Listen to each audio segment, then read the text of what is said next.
స్వేచ్ఛగా డబ్బులు పంపిణీ చేస్తున్నారని బీజేపీ నేతలు ఆరోపిస్తున్నారు. సత్తెనపల్లి నియోజకవర్గంలో పోలీసులు డబ్బులు పంపిణీ చేస్తున్నారంటూ ఆ పార్టీ నేతలు ఈసీని కలిసి ఫిర్యాదు చేశారు.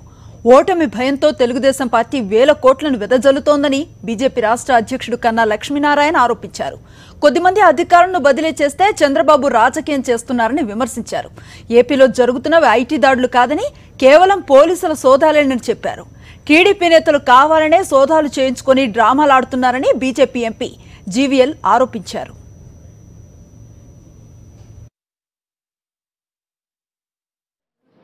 రాత్రి గల్లా జయదేవ్ ఆడినటువంటి ఒక నాటకం, అలాగే వాళ్ళ డైరెక్టర్ ఇవాళ చేసినటువంటి ఒక సీను నేను మొదటి నుంచి చెప్తా ఉన్నాను, అది ఒక డ్రామా కంపెనీ అని. ఎన్ని అక్రమాలు చేసినా, ఎన్ని డబ్బు పంచినా, ఎంత మద్యం డిస్ట్రిబ్యూట్ చేసినా,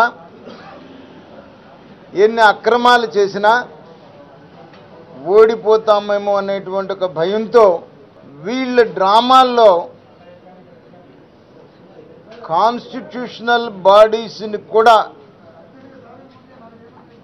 బ్లాక్మెయిల్ చేసేటువంటి పరిస్థితికి దిగజారినారు అని అంటే దాన్ని మేము తీవ్రంగా ఖండిస్తున్నాం.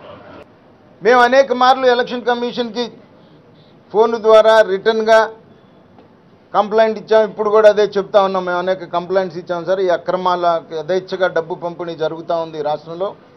రాత్రి మాకు మరొక డిఎస్పీ పర్యవేక్షణలో పోలీసు డబ్బు పంచుతున్నారు సత్తెనపల్లి కాన్స్టిట్యున్సీలో అనేటువంటిది ఒక నాకు ఫోన్ వచ్చిన వెంటనే మరి మా చైతన్యతోటి ఫోన్లో మాట్లాడించినా కూడా ఎక్కడ కూడా చర్యలు తీసుకున్నటువంటి